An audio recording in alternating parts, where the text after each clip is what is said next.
Oke, selamat pagi menjelang siang untuk kita semua. Kembali lagi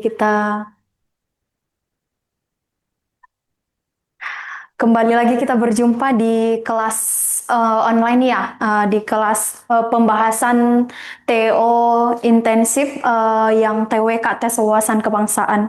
Oke, dengan saya Kak Ronald Tasoid, bisa dipanggil Kak Rona ya. Hmm.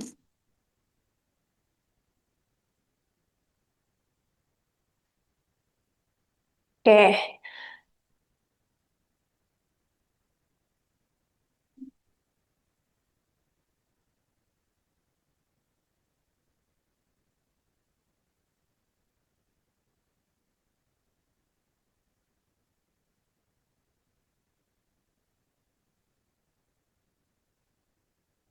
oke, kita mulai dari nomor 6 ya, teman-teman. Oke, kita mulai dari nomor 6. Saya bacakan. Pancasila sebagai ideologi berarti memuat cita-cita yang ingin dicapai oleh bangsa Indonesia. Jadi kita perlu mengetahui bahwa ada tiga kedudukan daripada Pancasila. Nah, yang pertama adalah Pancasila sebagai dasar negara. Yang kedua itu adalah Pancasila sebagai ideologi negara. Yang ketiga adalah Pancasila sebagai pandangan hidup. Nah, ketiga kedudukan itu harus kita tahu bagaimana Pancasila sebagai dasar negara, sistem yang mengatur dalam sistem ketatanegaraan. Pancasila sebagai ideologi negara berarti Pancasila itu memberikan harapan dan cita-cita. Nah, sementara sebagai pandangan hidup bagaimana kita berperilaku dalam kehidupan sehari-hari. Itu dinamakan Pancasila sebagai pandangan hidup. Nah, di konteks soal kita perhatikan disinggung tentang Pancasila sebagai ideologi negara.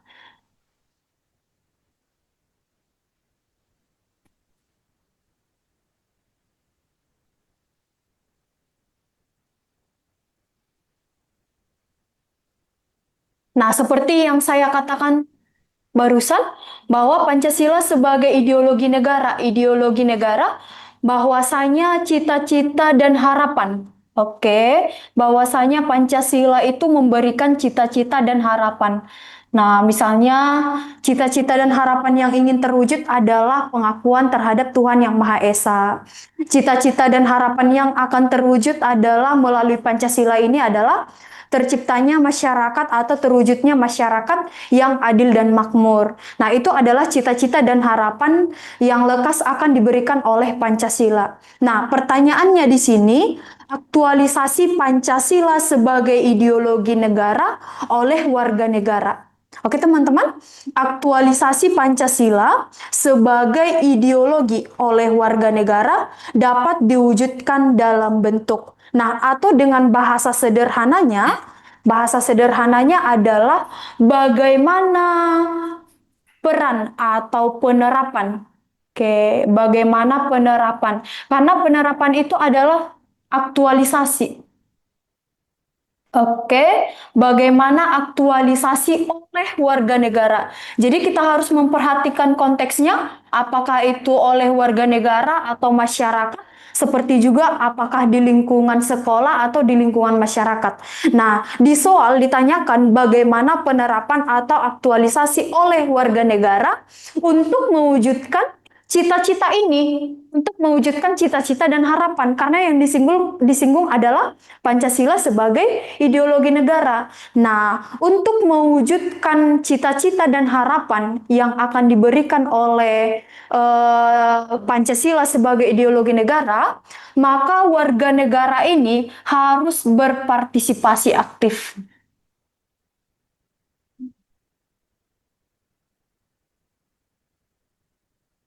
Oke, karena dengan apa? Karena dengan berpartisipasi aktif, maka kita di sini ikut serta dalam mewujudkan cita-cita dan harapan untuk bangsa Indonesia.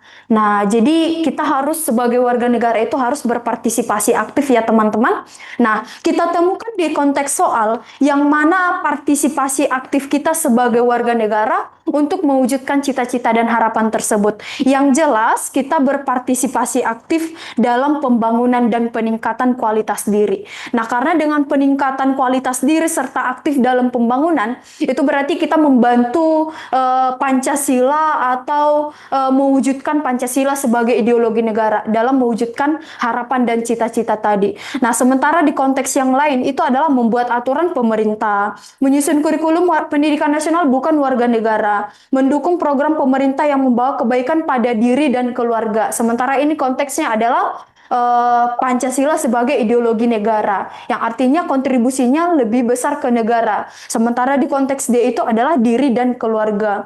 Yang E, menaati segala bentuk regulasi yang dikeluarkan oleh pemerintah agar menjadi warga negara yang baik. Nah, ini salah satu juga penerapan kita, aktualisasi kita, tapi yang lebih tepatnya itu ketika kita terlibat langsung atau berperan aktif. Nah, berperan aktif berarti ada upaya dari kita sendiri. Sementara E ini hanya menaatinya. Nah, terus juga di entok ini dikatakan menaati segala bentuk regulasi. Jadi ketika ada regulasi yang tidak sesuai, kita tidak melulu harus menerapkannya atau menaatinya secara keseluruhan. Kita harus proaktif dan juga bijak terhadap regulasi daripada pemerintahan. Jadi jelas ya teman-teman, bagaimana penerapan kita adalah berpartisipasi aktif. Kenapa berpartisipasi aktif? Karena dengan berpartisipasi aktif, kita dapat mewujudkan cita-cita dan harapan Pancasila sebagai ideologi negara. Maka jawabannya ada di opsi cacing.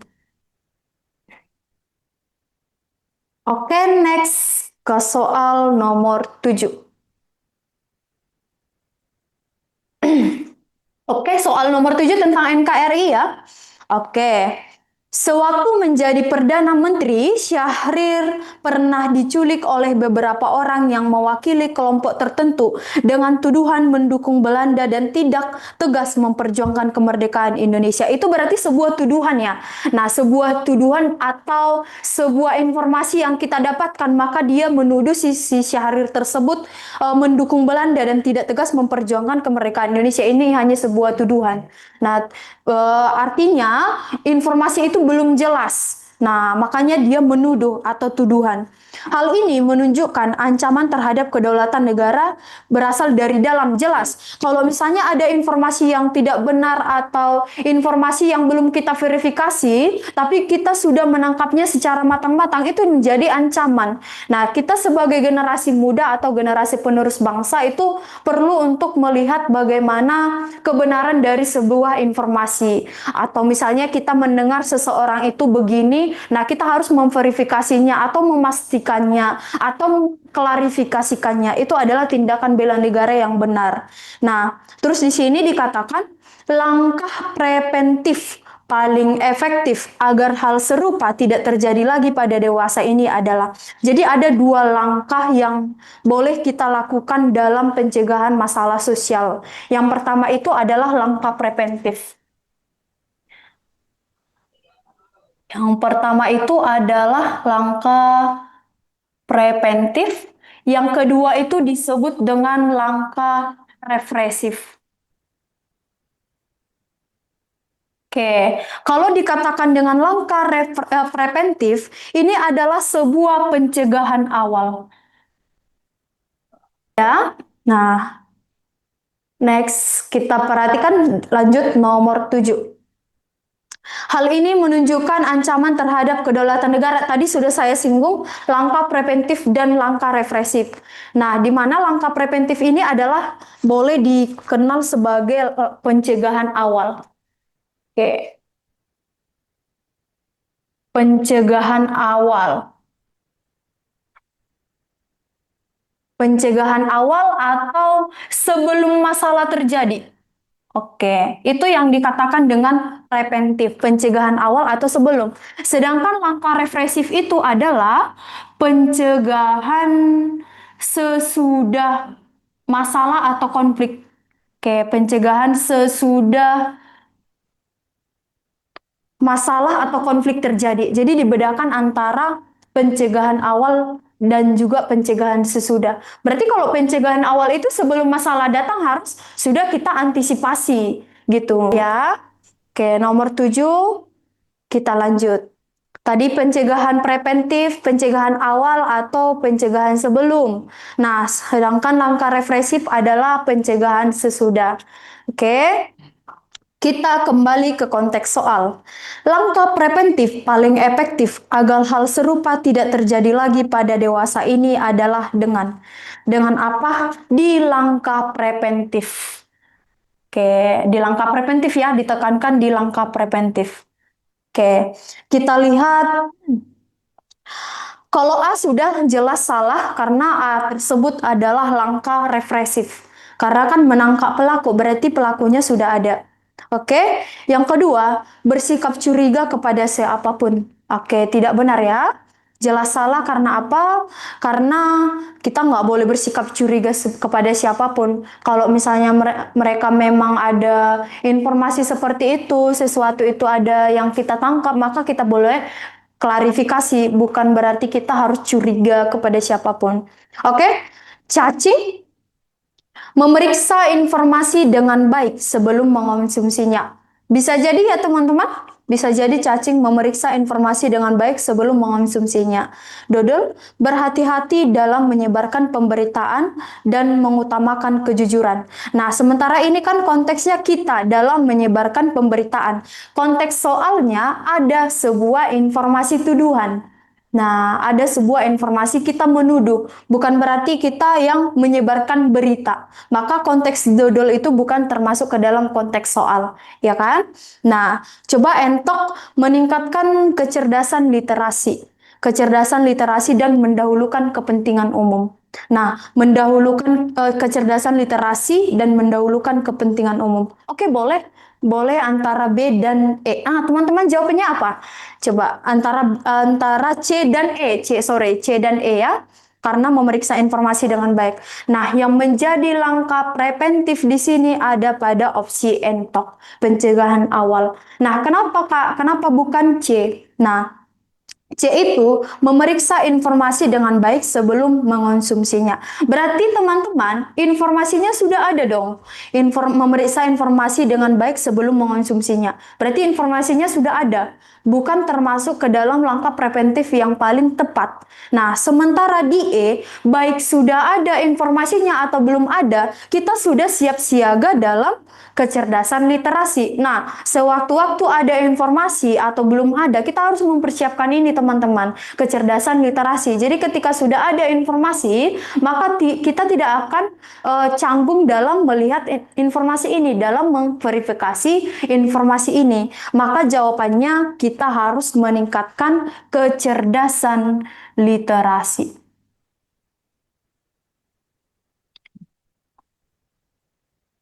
Oke, jadi langkah preventifnya adalah kecerdasan literasi. Oke,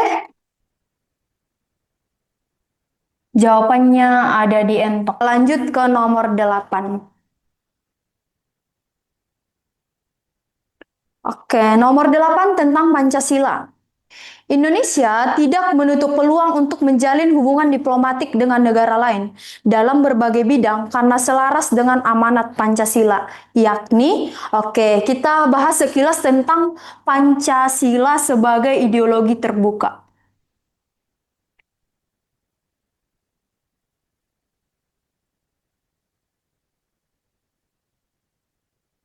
Oke, perlu kita tahu teman-teman, kalau Pancasila itu adalah sifatnya adalah terbuka. Terbuka atau inklusif. Yang artinya Pancasila itu tidak kaku. Selagi tidak bertentangan dengan Pancasila, maka Pancasila menerima kehadiran dari sesuatu hal tersebut. Nah, misalnya ketika diterimanya agama yang baru, agama Konghucu. Nah, karena tidak bertentangan dengan Pancasila, maka agama tersebut diresmikan sebagai agama yang baru. Nah, artinya juga Pancasila sebagai ideologi terbuka itu kaitannya dengan perkembangan zaman. Karena kita tidak boleh monoton di zaman yang sekarang. Zaman semakin berubah dan berkembang. Nah, otomatisnya Pancasila harus bersifat terbuka dan memang iya. Oke? Nah, kita lihat. Oleh karena Pancasila sebagai ideologi terbuka atau boleh dikatakan fleksibilitas ya, teman-teman. Oke, fleksibilitas. Oke, itu artinya Pancasila sebagai ideologi terbuka ya. Nah, dalam berbagai bidang. Nah, membuka peluang karena kan udah sebagai ideologi terbuka nih. Jadi terbuka peluang untuk menjalin hubungan diplomatik dengan negara lain. Ingat saja teman-teman kalau hubungan diplomatik itu adalah hubungan dengan negara lain. Baik itu kerjasama antara ekonomi, pendidikan itu adalah hubungan diplomatik. Oke, boleh saya buat hubungan diplomatik itu adalah dengan negara lain.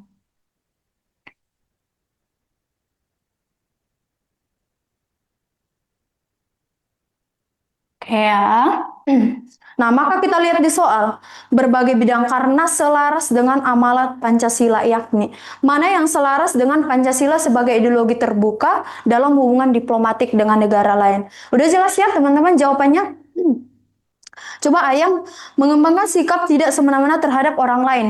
Nah, opsi ayam itu belum hubungan diplomatik karena tidak ada yang menjelaskan atau menekankan di dengan negara lain. Boleh mengembangkan sikap hormat, menghormati dan bekerja sama dengan bangsa lain. Boleh ya teman-teman yang boleh bekerja sama dengan bangsa lain, sikap menghormat, menghormati dengan bangsa lain. Boleh karena saat ini dijelaskan ada penekanan dalam hubungan diplomatik. Oke, cacing mengembangkan rasa kebanggaan berkebangsaan Indonesia hanya dalam konteks Indonesia, berkebangsaan Indonesia. Kita di konteks diplomatik, ya kan? Berarti bukan cacing. Dodol memajukan pergaulan demi persatuan dan kesatuan bangsa. Boleh? Oke, memajukan pergaulan demi persatuan bangsa.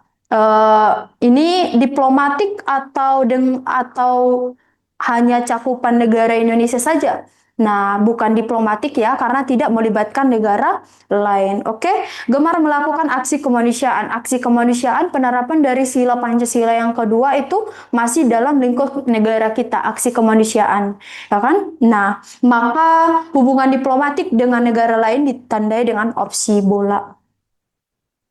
Bekerja sama dengan bangsa lain, di mana ini adalah penerapan dari sila kedua Pancasila. Sebelum kita masuk ke soal, ada yang perlu diingat dari Bhinneka Tunggal Ika ini, di mana yang menjadi fokus dalam Bhinneka Tunggal Ika ini adalah sikap menghormati. Apa yang kita hormati? Keberagaman. Nah, tapi keberagaman ini memunculkan dua mata pisau yang tajam, teman-teman. Karena apa? Keberagaman ini bisa menimbulkan perpecahan atau disintegrasi. Nah, keberagaman ini juga menimbulkan integrasi atau persatuan karena menjadi sebuah kekayaan yang patut kita syukuri. Nah, itu dalam Bhinneka Tunggal Ika. Kita masuk ke konteks soalnya bagaimana? Oke. Belum lama ini, sebuah film besutan Joko Anwar pengepungan di Bukit Diri hadir dengan mengambil latar kerusuhan Mei 1998 yang menyasar orang-orang beretnis Tionghoa di Indonesia. Konflik sejenis ini bisa saja terulang jika bagaimana. Nah, kita perhatikan konteks soalnya teman-teman. Pengepungan di Bukit Diri ada kerusuhan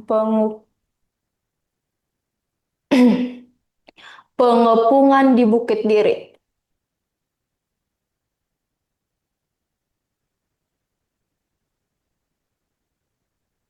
Pada tahun 1998. Kayak perlu kita tahu tentang konteks soal ini ya. Menyasar orang-orang beretnis Tionghoa di Indonesia. Ini pada bulan Mei 1998. Oke, jadi banyak kesalahpahaman dalam soal nomor 9 ini teman-teman. Karena apa? Karena banyak yang jawabannya adalah karena etnis. Kenapa terjadi pengepungan di Bukit Diri 1998 ini karena etnis? Bukan ya teman-teman? Nah, nomor 9 ini pengepungan di Bukit Diri ini terjadi kerusuhan dan kekerasan terhadap berbagai perbedaan, baik itu perbedaan agama, etnis, ras, budaya. Nah, SARA itu termasuk. Jadi bukan hanya etnis. Cuman yang menjadi fokus dalam permasalahan ini adalah yang terkena dampak paling banyak itu adalah orang-orang beretnis Tionghoa. Jadi kita kalau membaca soal ini lebih ke menganggapnya hanya etnis aja yang terserang gitu.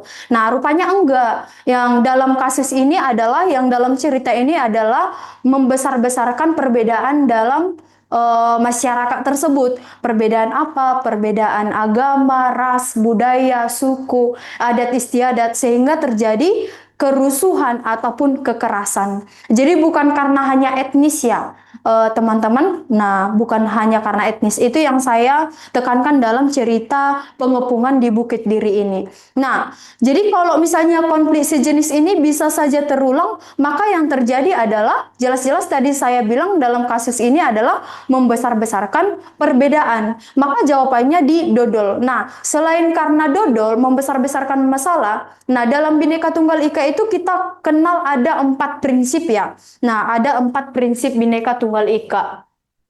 Perlu ya dalam konteks ini prinsip Bhinneka Tunggal Ika. Yang pertama itu adalah prinsip common denominator.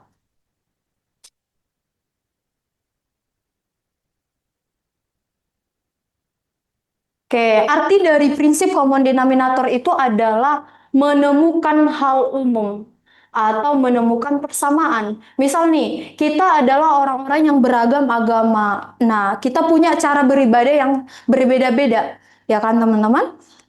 Kita punya cara yang beribadah yang berbeda-beda, tetapi kita punya kesamaan tujuan. Berarti ada hal umum atau ada hal yang sama dalam sebuah perbedaan itu. Itu dari common denominator. Yang kedua adalah prinsip inklusif atau terbuka. Jadi dalam perbedaan itu kita harus terbuka. Nah, misalnya kalau ada konflik tentang ras di masyarakat itu, kita boleh terlibat untuk menyelesaikan permasalahan tersebut. Misalnya apa? Mengutamakan dialog ataupun diskusi untuk sebuah solusi damai. Nah, kita tidak boleh itu bukan masalah saya, jadi saya menutup diri aja, saya di kamar aja mengurung diri, nggak boleh. Kita harus terbuka. Nah, selanjutnya dalam Bhinneka Tunggal Ika itu ada dikenal prinsip universal atau menyeluruh.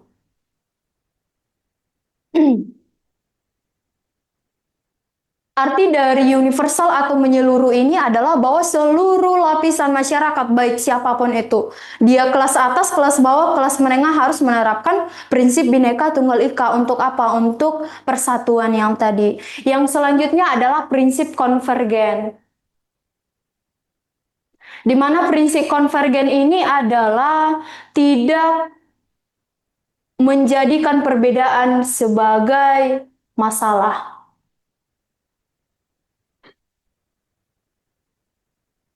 Oke, ini di prinsip konvergen.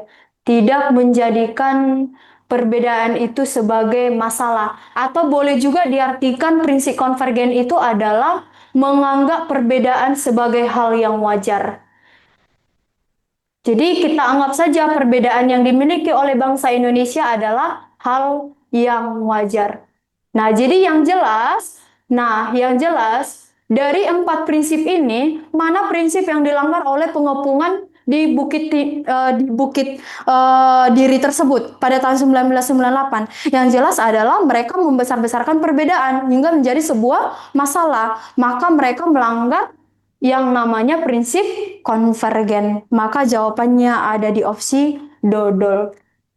Jadi nggak boleh ya teman-teman kita menganggap perbedaan itu sebagai masalah atau membesar-besarkan perbedaan hingga menjadi sebuah masalah. Oke, ada pertanyaan? Oke, dari Kak G.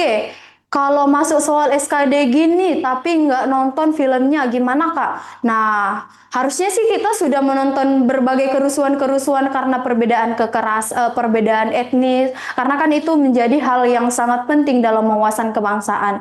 Cuman yang Kakak syaratkan kalau misalnya kita nggak nonton filmnya bahkan kurang tahu tentang filmnya tersebut, maka kita harus paham tentang prinsip Bhinneka Tunggal Ika. Nah, dalam menemukan jawaban, temukan jawaban yang paling luas dari prinsip tersebut. Kalau di E, misalnya menganggap etnis lain sebagai musuh bersama dan pantas dilenyapkan, itu masih jawaban yang menurut kakak itu masih sempit dia. Jadi dalam wawasan kebangsaan itu tidak boleh menemukan jawaban yang sempit. Sementara di jawaban lain ada masalah yang jawaban yang luas gitu. Yang dodol itu kan udah sangat luas ya kan Kak G. Nah, membesar-besarkan perbedaan yang terdapat di masyarakat udah, dan entok itu sudah sangat masuk di opsi dodol gitu. Jadi kuncinya pahami prinsip dari Bhinneka Tunggal Ika karena sangat berpengaruh dalam menjawab soal Bhinneka Tunggal Ika. Itu dia Kak G. Oke, ada pertanyaan lagi? Oh, oke, dari Kak Doraemon ya, Kak boleh jelasin ulang common denominator. Nah, prinsip common denominator ini menemukan hal umum atau hal yang sama. Oke, saya tambah di sini ya. Hal umum atau hal yang sama. Nah, misal gini, kita kan punya agama yang berbeda-beda. Ya, tentu ya. Nah, kita punya agama yang berbeda-beda, kita punya cara beribadah yang berbeda-beda.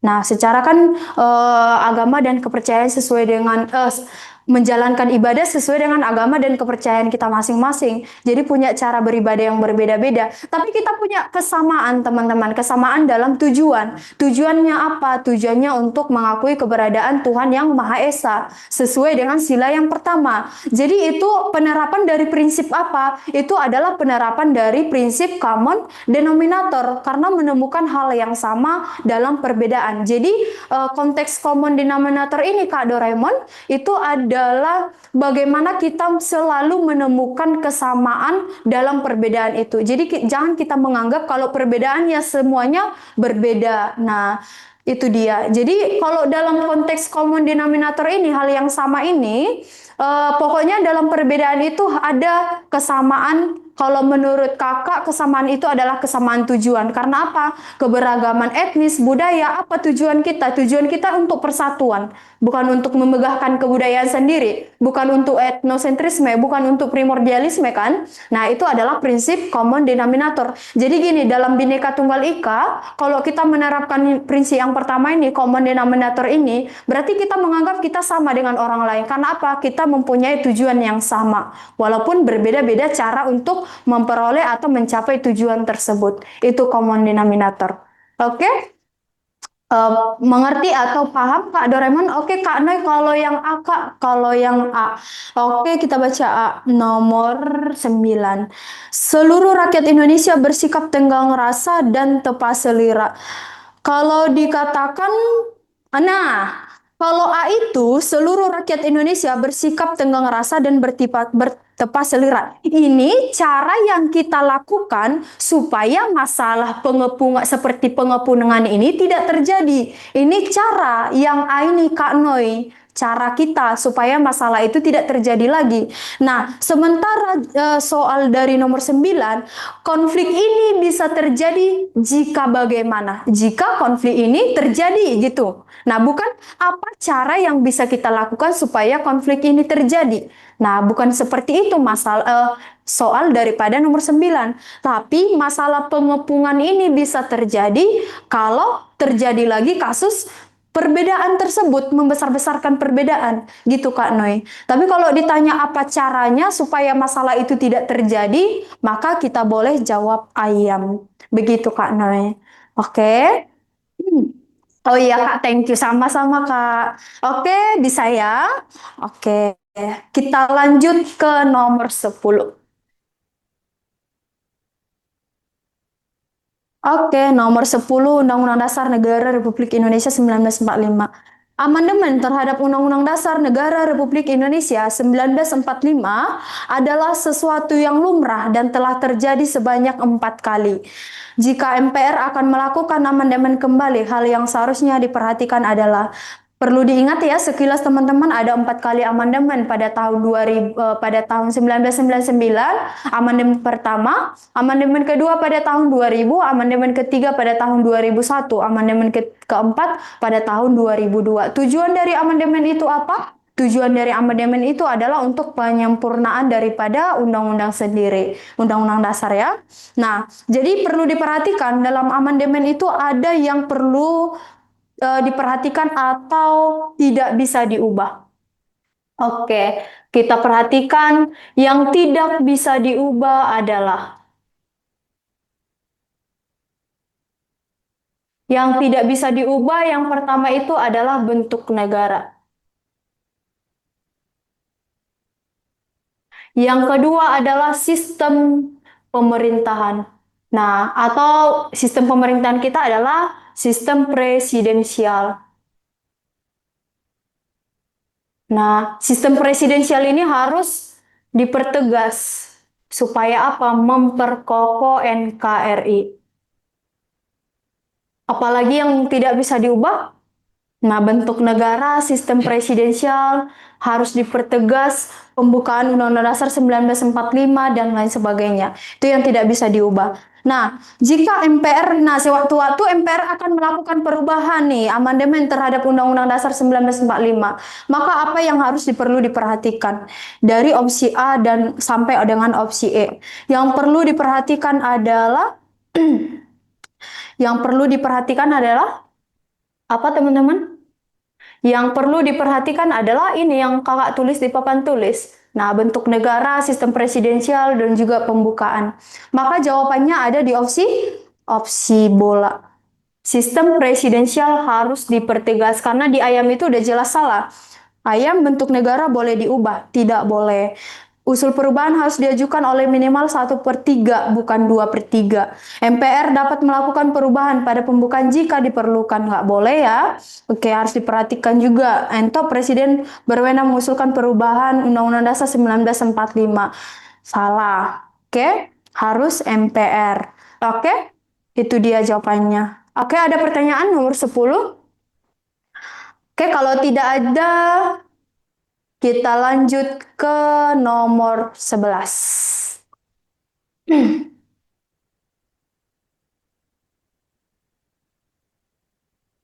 Oke, nomor 11, tata negara. DPD memiliki beberapa kewenangan terkait penyusunan rancangan undang-undang. Di antaranya adalah DPD.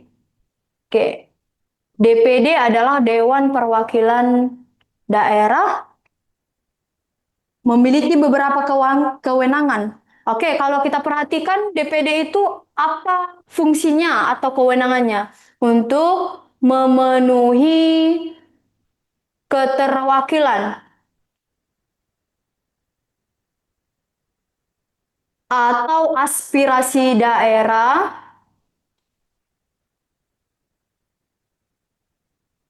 di tingkat pusat atau nasional.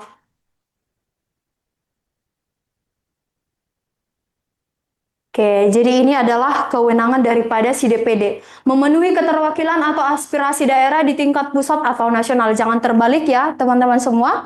Nah, DPD itu dari daerah ke pusat, bukan pusat ke daerah. Nah, kita perhatikan lagi soalnya, dalam penyusunan rancangan undang-undang. Dalam penyusunan rancangan undang-undang. Nah, DPD itu bertugas juga dalam penyusunan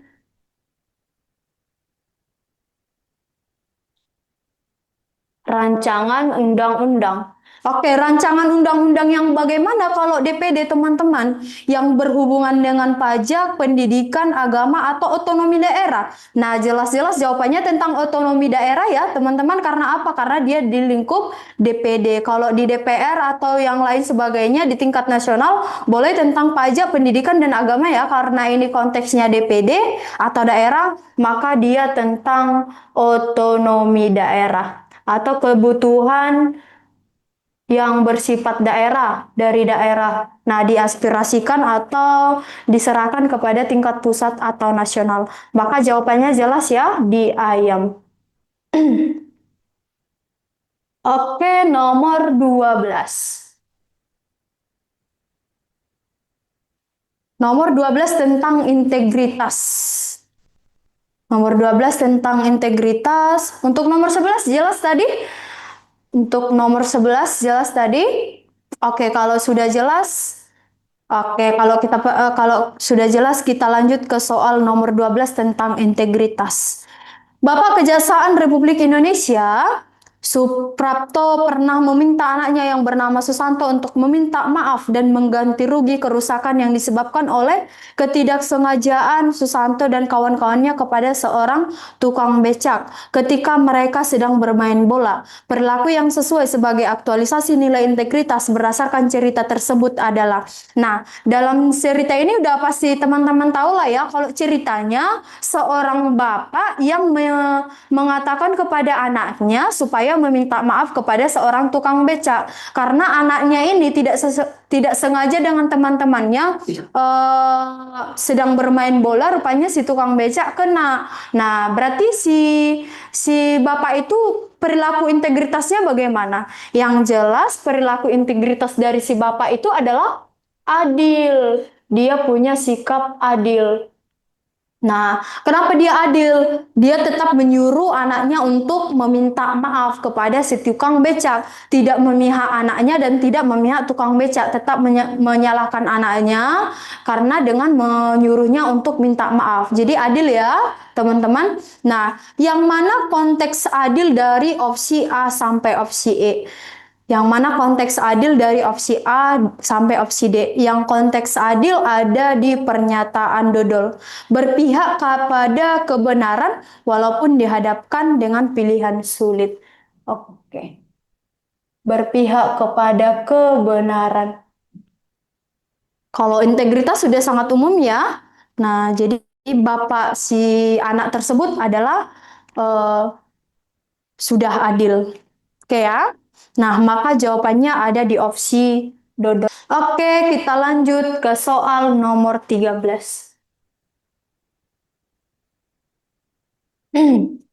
Nomor 13, nasionalisme. Perhatikan pernyataan berikut ini. Berdasarkan pernyataan di atas yang tergolong ke dalam wujud nasionalisme adalah: 1. Menjamin kebebasan berekspresi. 2. Menyadari bahwa memiliki satu sistem pemerintahan. 3. Menjaga keamanan lingkungan. 4. Menginisiasi program daur ulang. 5. Memasang emblem bendera merah putih di baju, atau kalau dikenal emblem itu atribut ya. Iya benar, atribut bendera merah putih di baju. Maka mana yang pernyataan nasionalisme?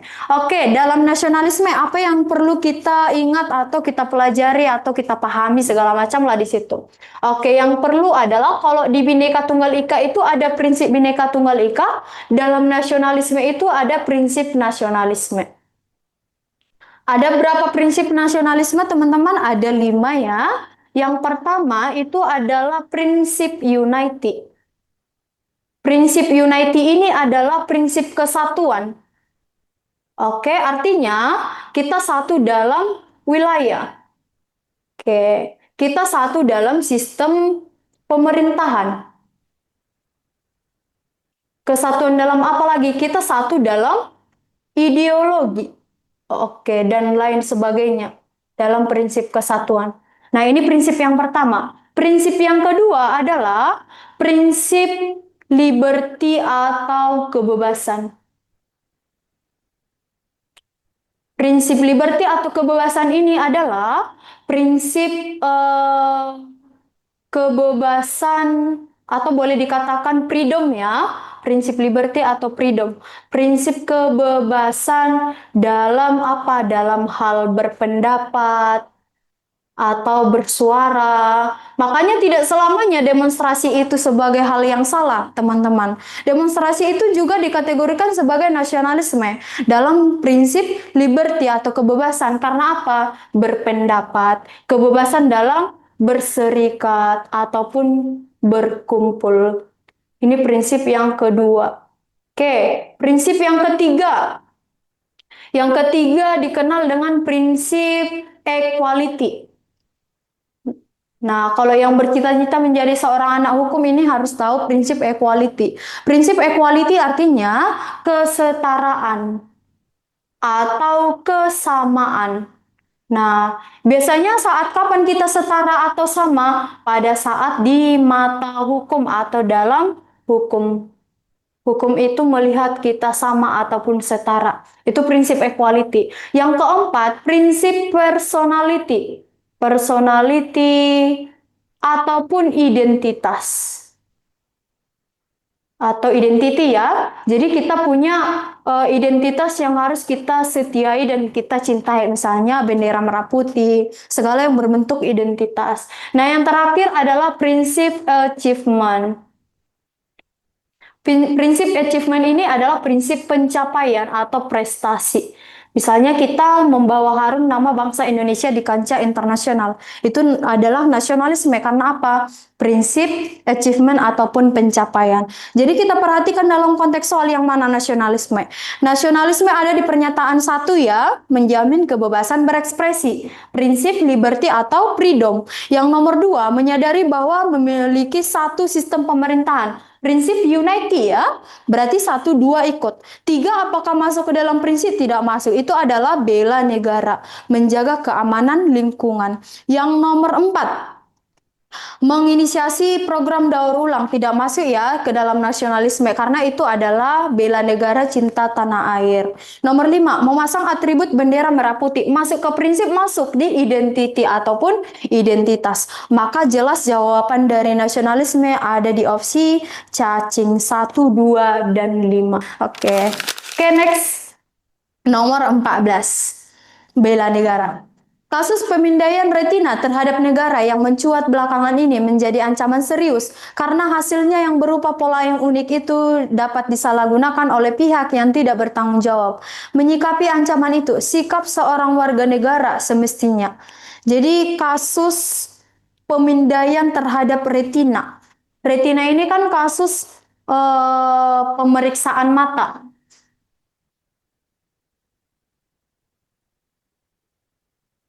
Nah, hasil daripada retina tersebut. Nah, kan kita sendiri yang punya itu. Nah, jadi mana yang rupanya itu menjadi ancaman serius. Kenapa menjadi ancaman serius? Karena bisa saja orang-orang yang tidak bertanggung jawab akan mempersalahgunakan atau menyalahgunakan hasil daripada retina kita itu. Maka sebagai warga negara yang bijak, bagaimana cara kita supaya kasus tersebut, supaya hasil daripada retina tersebut dipergunakan dengan baik? Maka jawabannya ada di opsi entok. Kita harus memastikan data retina itu digunakan sesuai dengan kebutuhan yang jelas dan sesuai regulasi perlindungan mata. Karena dengan memastikan tersebut, maka itu bisa digunakan dengan baik atau tidak disalahgunakan. Iya, benar Kak Chelsea, jawabannya entok. Nomor next 15. Nomor 15, integritas. Hasil Hisar ya, Hisar. Nah, Hisar bekerja di bagian front office. Di sebuah kantor imigrasi, dia sering berhadapan dengan banyak masalah pada pengguna layanan, seperti kebingungan melakukan tahapan dalam pembuatan paspor. Sikap yang seharusnya ditunjukkan oleh Hisar sesuai dengan core value berorientasi pelayanan adalah, oke, yang mana teman-teman berorientasi pelayanan?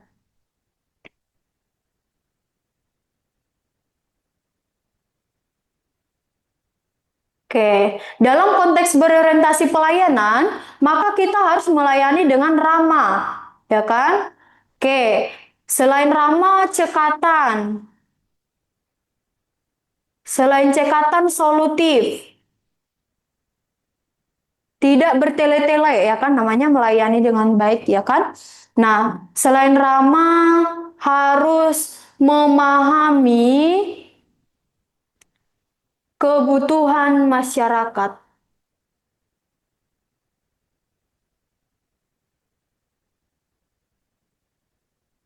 Oke, selain memahami kebutuhan masyarakat, harus melakukan perbaikan komunikasi atau perbaikan kosakata. Itu yang menjadi indikator daripada berorientasi pelayanan. Maka di sini katanya dia seorang yang bekerja di front office atau di bagian pelayanan. Maka yang bisa dilakukan ada di opsi cacing. Memahami kebutuhan pengguna layanan sehingga dapat membantu bahkan sebelum diminta. Artinya seperti ini.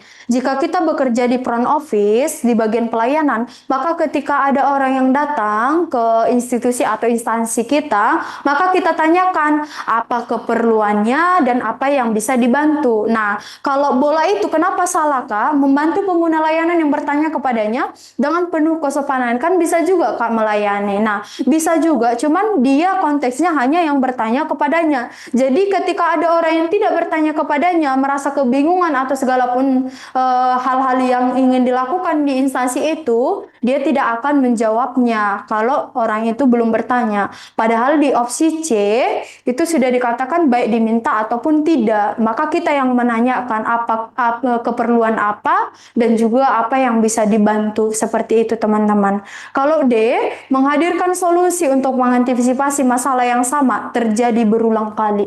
Nah, itu jadi pertanyaan nggak sih teman-teman yang opsi dodol? Solusi untuk masalah yang terjadi berulang kali. Masa masalah terjadi berulang kali. Kalau masalah hari ini, kalau bisa ditangani hari ini, sebisa mungkin jangan lagi terjadi untuk besok. Itu bagian pelayanan. Maka jawabannya ada di opsi cacing. Oke, nomor 16.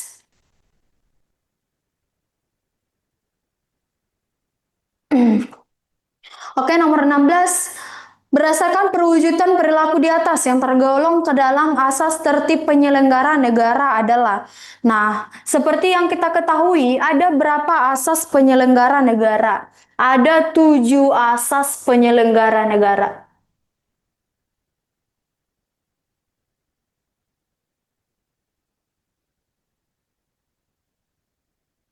Oke, asas yang pertama adalah asas kepastian hukum.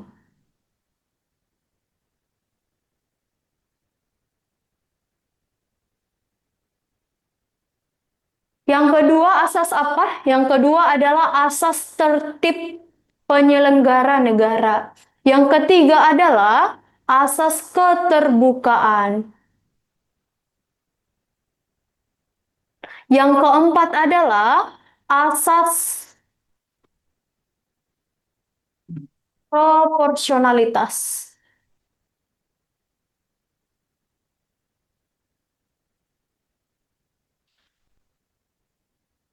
Yang kelima adalah asas kepentingan umum.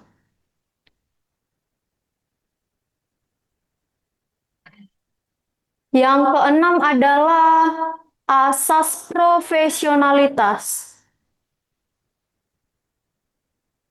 Dan sekiranya teman-teman sudah memahami penjelasan dari asas-asas ini. Yang terakhir adalah asas akuntabilitas. Maka pernyataan soal, yang manakah dari pernyataan tersebut yang merupakan asas tertib? Oke, kita tentukan satu persatu ya. Satu, Presiden melakukan rapat koordinasi bersama menteri-menteri, berarti melibatkan menteri, berarti itu adalah asas tertib, ya teratur ya. Dua, menerapkan hukum sebaik-baiknya, berarti asas kepastian hukum. Yang ketiga, melaporkan jumlah kekayaan kepada negara, asas apa? Boleh asas keterbukaan, oke. Nomor 4, tetap melanjutkan rapat anggaran walaupun anak sedang sakit, asas profesionalitas. Nomor 5, menghindari ikut campur dalam urusan yang di luar wewenangnya, asas tertib. Nah, berarti yang termasuk ke dalam asas tertib adalah 1 dan 5. Maka jawabannya ada di opsi entok. Berarti kalau misalnya presiden melakukan rapat tanpa koordinasi sama menteri itu melanggar asas tertib karena kan tidak teratur secaranya. Nah, yang juga nomor 5, kalau kita kan mengikut campuri urusan orang lain atau di luar dari kita ya, berarti kita tidak ada aturan gitu, tidak tertib. Maka jawabannya ada di opsi entok. Oke, nomor 17.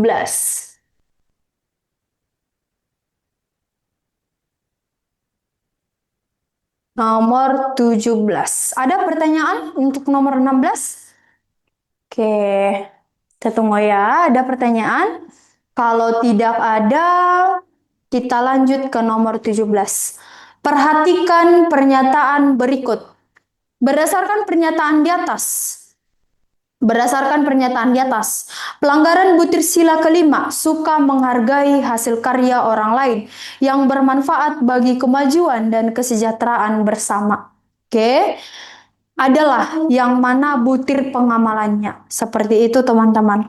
Ada satu, menduduki jabatan bermodal ijazah palsu. Yang kedua, merusak alam demi keuntungan pribadi. Yang ketiga, membayar gaji karyawan sesuai kehendak hati. Yang keempat, mengabaikan kutipan dalam menulis karya ilmiah. Oke, nomor 6, membeli barang imitasi demi efisiensi anggaran. Nomor 6, menolak membantu orang lain dalam mengembangkan usahanya. Oke, nomor 7, memberi kritik terhadap karya sastra yang dihasilkan oleh orang lain. Maka yang mana pelanggaran? Pelanggaran ya. Yang mana pelanggaran terhadap sila menghargai hasil karya orang lain.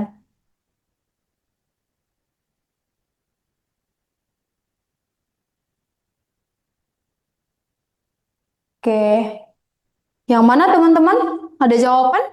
Oke, yang menjadi pelanggaran terhadap hasil karya orang lain ada di opsi 3, 4, dan 5. Benar? 3, 4, dan 5. Tapi nggak ada di opsi 3. Kita hanya bisa memilih dua opsi atau dua pernyataan. Nah, kenapa nomor 3, Kak? Membayar gaji karyawan sesuai kehendak hati. Berarti kita menggaji dia sesuai hati kita, bukan karena hasil kerja dia. Berarti kita melanggar dong.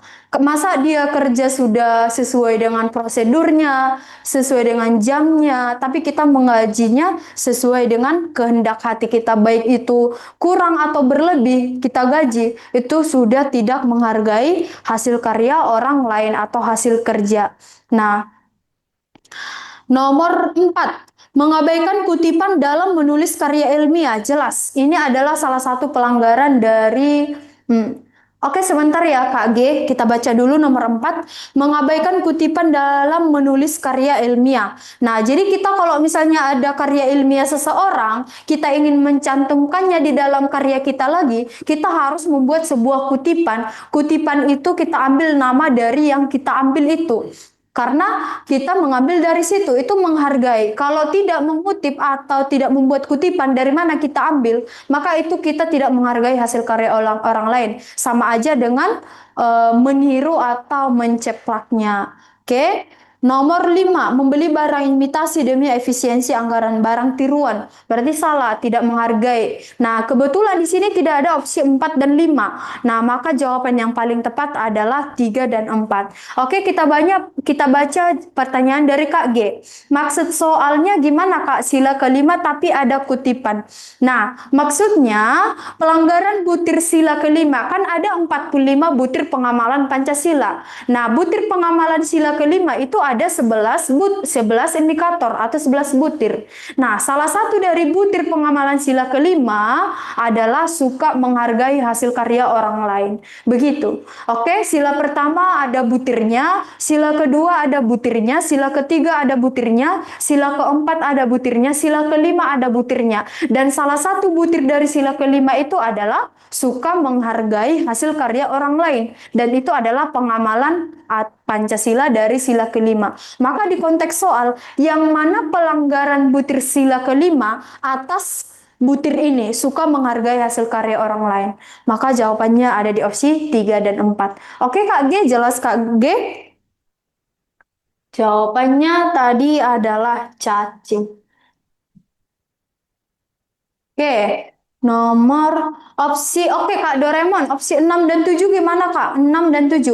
Menolak membantu orang lain dalam mengembangkan usahanya, memberi kritik. Oke, pertama, menolak membantu orang lain dalam mengembangkan usahanya. Itu bukan suka. Berarti kan kalau suka menghargai hasil karya orang lain itu kita hargai. Sementara yang 6 ini menolak membantu orang lain dalam mengembangkan usahanya. Mengembangkan usahanya artinya gini, kita menolak pasti ada alasan kita menolaknya. Mungkin karena keperluan pribadi, mungkin karena kita punya pekerjaan yang lain. Nah, jadi secara kita bukan karena tidak menghargainya, tapi kan karena kita punya alasan masing-masing. Kecuali tadi dibuat alasannya menolak membantu orang lain dalam mengembangkan usahanya, dikarenakan tidak mau tersaingi, berarti kita sudah melanggar. Nah, ini kan kita tidak tahu kejelasan daripada soalnya. Nah, sedangkan nomor 7, memberi kritik terhadap karya sastra. Kritik itu selamanya tidak salah, teman-teman. Kritik itu bahkan membangun, apalagi dalam karya sastra atau karya ilmiah, kritik itu sangat membangun. Begitu Kak Doraemon. Oke, lanjut nomor 18. Tentang NKRI, Deklarasi Juanda. Nah, Deklarasi Juanda ini kan tentang persatuan ya, kedaulatan wilayah. Nah, kita baca Deklarasi Juanda pada tahun 1957 memiliki arti besar bagi kesatuan, kedaulatan, dan perlindungan atas kekayaan alam Indonesia. Langkah efektif yang bisa dilakukan generasi muda dalam melestarikan kesatuan atau kedaulatan atau kekayaan alam tersebut. Nah, itu maksud sederhana dari soal. Langkah efektifnya adalah, teman-teman jawab apa? Langkah efektifnya adalah terlibat langsung. Sama dengan nomor 6 tadi. Nomor 6 tadi bahwasanya apa langkah apa kontribusi kita dalam mewujudkan cita-cita daripada Pancasila. Nah, sementara kan nomor 18 ini tujuan dari Indonesia, cita-cita dari Pancasila, cita-cita dari Indonesia untuk kesatuan, kedaulatan, dan perlindungan. Maka kita terlibat, maka kita berpartisipasi aktif. Caranya dengan apa? Terlibat dalam upaya konservasi alam dan restorasi warisan budaya. Konservasi alam artinya misalnya dalam pemanfaatan sumber daya alam, tidak melakukan eksploitasi, menjaga kelestarian budaya, itu maksud dari restorasi warisan budaya. Maka jawabannya entok. Nomor 19.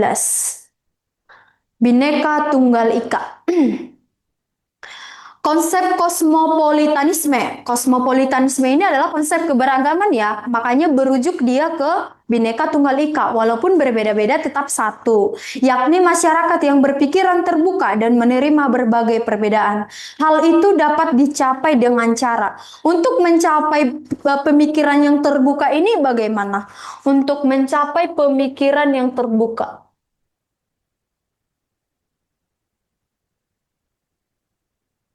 Oke, caranya bagaimana? Untuk mencapai menerima, cara untuk menerima perbedaan. Bagaimana? Gitu dia. Nah, jadi untuk pemikiran terbuka ya kita punya daya pikir yang kritis. Untuk menerima perbedaan, apa yang bisa kita lakukan? Yang bisa kita lakukan adalah memiliki sikap tenggang rasa. Tenggang rasa artinya menghormati atau menerima. Maka jelas jawabannya ada di opsi bola. Jelas ya nomor 19 ini? Oke, ada pertanyaan untuk nomor 19. Kosmopolitanisme itu apa? Kosmopolitanisme itu adalah keberagaman atau multikultural. Makanya dia merujuk ke bertujuan sama dengan Bhinneka Tunggal Ika. Kosmopolitanisme itu merujuk ke keberagaman untuk mewujudkan persatuan. Bhinneka Tunggal Ika juga merujuk ke persatuan. Kenapa enggak CK? Menghargai keragaman tradisi yang dimiliki oleh komunitas lain di dalam masyarakat. Jadi dalam Bhinneka Tunggal Ika itu tidak diperbolehkan atau tidak diwajarkan untuk memiliki sebuah komunitas. Namanya persatuan. Berarti kalau ada komunitas-komunitas sudah perpecahan dong Kak Farisa. Gitu Kak. Oke, maka tidak tepat kalau jawabannya C. Oke, ada pertanyaan yang lain atau sudah paham Kak Farisa? Oke, kalau sudah kita lanjut ke nomor 20.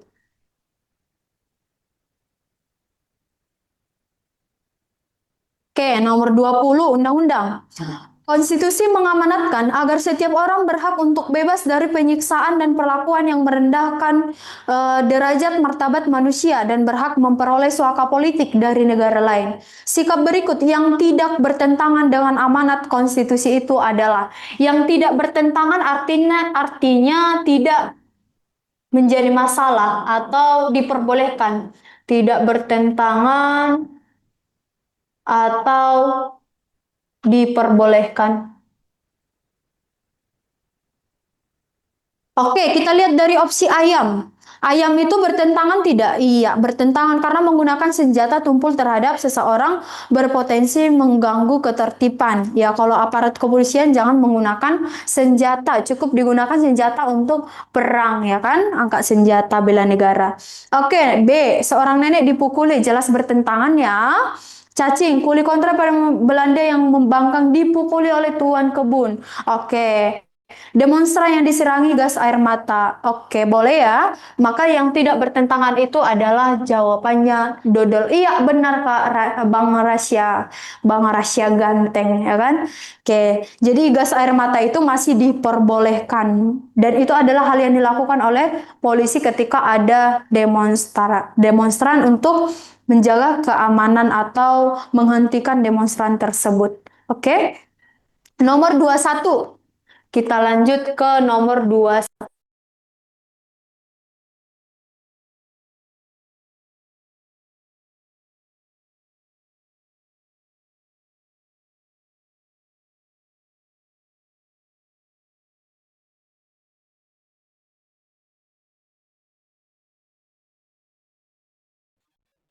Oke, kita lanjut nomor 21, tata negara.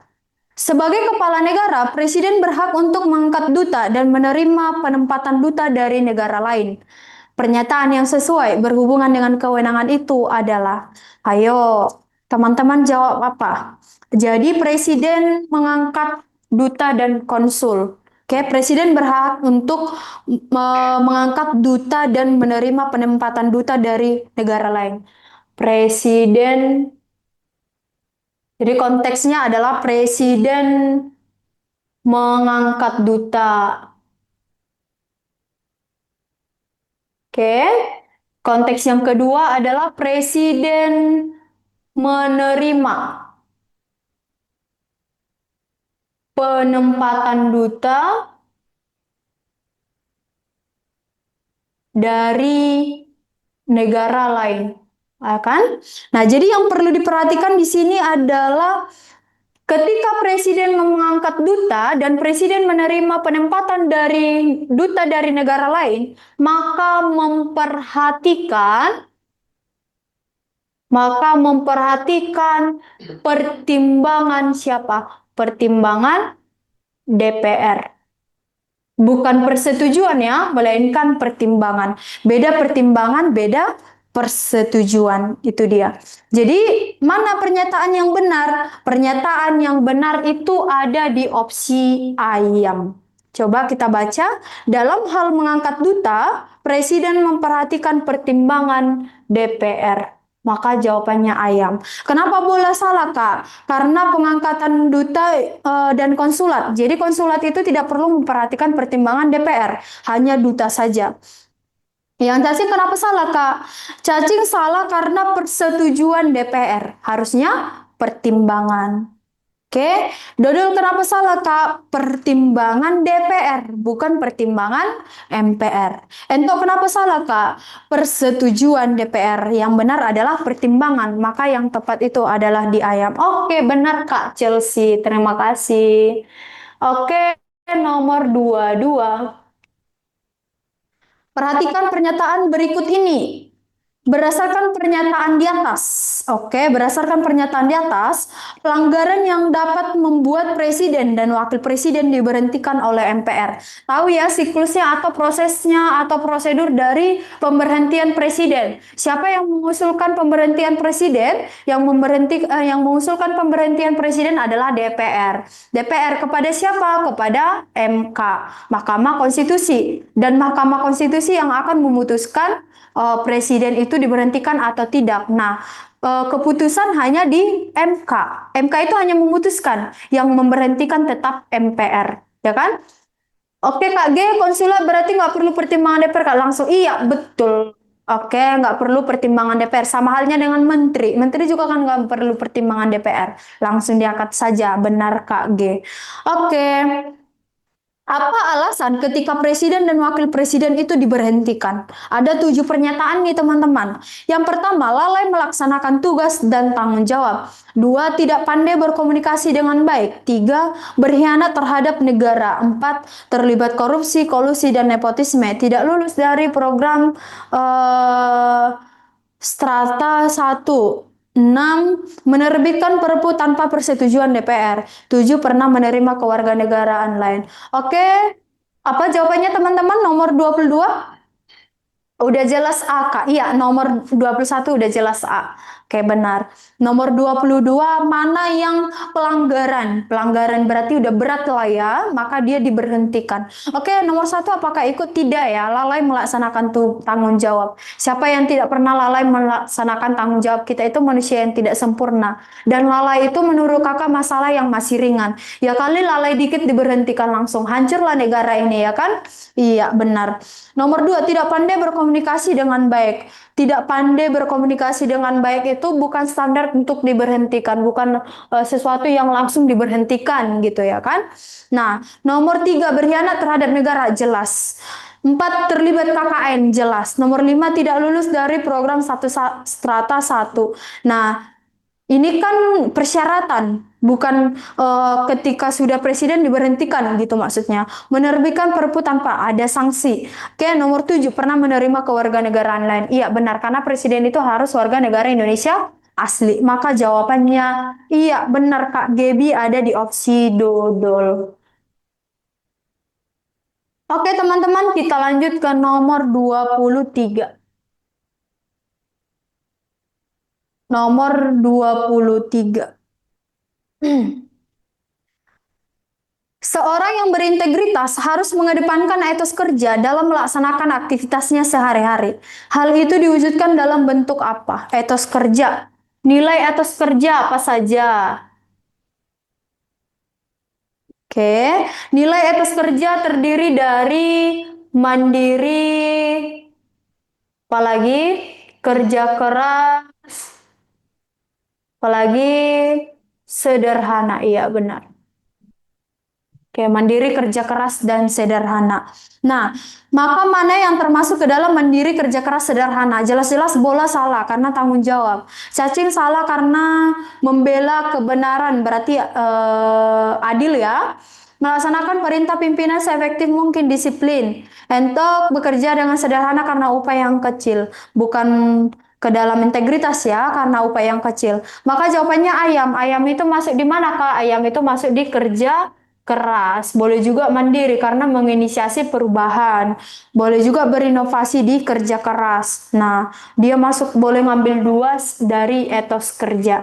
Maka jawabannya ayam. Oke, benar Kak Chelsea, makasih. Nomor 24.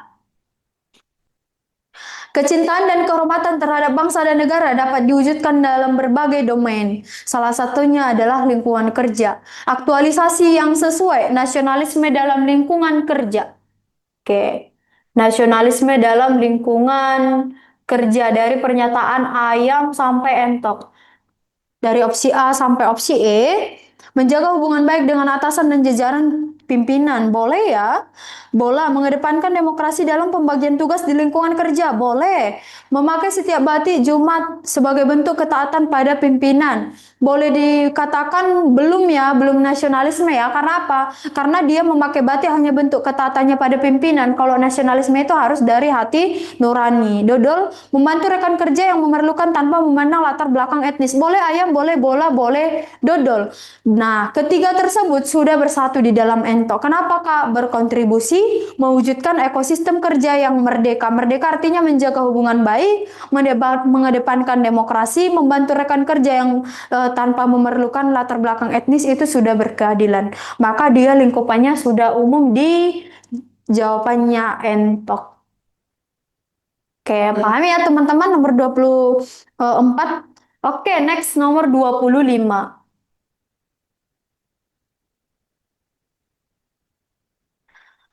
Nomor 25.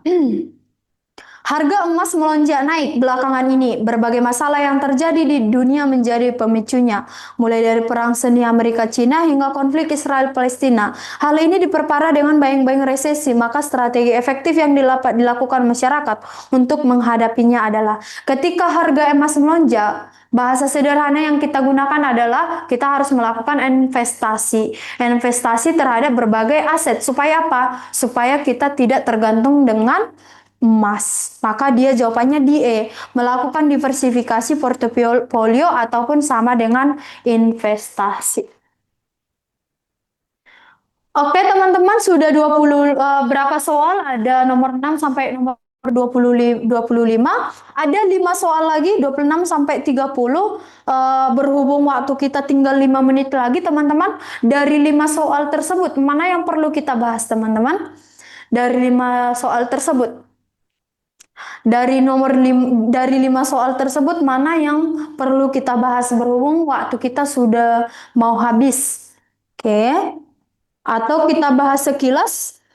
Semangat mewujudkan negara yang berdaulat, adil dan makmur ditunjukkan oleh nomor 345. Nah, ini perlu kita memahami indikator yang termasuk ke dalam bela negara. Ada 6 nilai dasar bela negara: cinta tanah air, kesadaran berbangsa dan bernegara, rela berkorban, setia kepada Pancasila, memiliki kemampuan awal bela negara, semangat mewujudkan negara yang berdaulat, adil dan makmur. Maka di indikator semangat mewujudkan negara yang berdaulat, adil dan makmur itu ada di opsi 3, 4, dan 5. Oke, nomor 26 itu jawabannya cacing ya teman-teman, 3, 4, dan 5. Oke, nomor nomor 30 dan nomor 29 ya. Oke, nomor 29 dulu ya, Kak Noi. Oke, nomor kita berurut. Outsourcing sering dianggap sebagai perbudakan manusia secara global. Nah, outsourcing ini sering dianggap dengan kata lain vendor, orang ketiga dalam berbisnis. Misalnya saya dengan dia punya bisnis, kami libatkan satu orang sebagai outsourcing vendor untuk terlibat kerjasama supaya apa? Misal untuk mengurangi efisiensi anggaran. Nah, jadi kenapa dianggap sebagai perbudakan manusia? Karena outsourcing ini sering tidak digaji, itu dia. Nah, udah bekerja tapi tidak digaji, itu namanya outsourcing. Oke? Oleh karena itu, wacana penghapusan outsourcing oleh pemerintah Prabowo mendapat sambutan baik dari buruh. Ya, benar. Akan tetapi, pro kontra terhadap kebijakan itu tetap ada. Maka apapun keputusannya, sikap yang seharusnya ditunjukkan pemerintah adalah ingat pasal 28D ayat 2. Untuk nomor 29, ingat pasal 28D ayat 2. Nah, pasal 28D dari opsi A sampai opsi E apa isinya? Opsinya ada di opsi ayam. Jawabannya ada di opsi ayam, sorry. Jawabannya ada di opsi ayam. Berarti terpenuhinya hak untuk bekerja serta mendapat imbalan. Jadi untuk setiap orang yang ikut bekerja, maka akan mendapatkan imbalan yang sesuai. Harus ya, dalam pasal 28D ayat 2. Jadi outsourcing itu supaya tidak dianggap sebagai perbudakan manusia, maka harus digaji sesuai dengan pasal 28D ayat 2. Pemerintah harus menegakkan pasal 28D ayat 2. Maka jawabannya ada di opsi ayam. Oke, next. Yang terakhir kita bahas nomor 30, teman-teman. Nomor 30. Sebagai lembaga legislatif, salah satu fungsi DPR adalah fungsi anggaran. Diwujudkan dengan pernyataan berikut ini. Jadi fungsi anggaran bisa dijelaskan seperti ini. Yang menyusun RAPBN. Nah, anggaran pendapatan belanja negara itu adalah pemerintah pusat. Oke, pemerintah pusat yang menyusun, ya kan? Oke, itu yang menyusun. Yang mensahkan siapa? Mensahkan atau menyetujui. Yang mensahkan atau menyetujui adalah DPR. Oke, yang menjalankan siapa? Yang menjalankan adalah kementerian. Kembali ya, kementerian atau bagian dari pusat. Kementerian. Oke, dari pernyataan ketika DPR yang mensahkan atau menyetujui, maka dalam opsi C, ya, memberi keputusan disetujui atau tidaknya RAPBN yang diusulkan oleh Presiden, karena pusat ini adalah Presiden. Oke, maka jawabannya nomor 30 Kak Intan adalah cacing. Cacing ya. Oke, jadi kalau tidak disetujui apa yang dilakukan Kak? Dibatalkan dan menggunakan APBN tahun lalu. Oke, ada pertanyaan tentang nomor 2930, jelas ya Kak? Oke, kalau sudah jelas berhubung waktu kita juga sudah habis, mungkin demikian pembahasan TWK TO Intensif 13. Saya Kak Rona mengucapkan terima kasih atas partisipasinya. Terima kasih juga Kak Intan, Kak Gebi. Oke, saya tutup. Selamat siang semuanya dan terima kasih.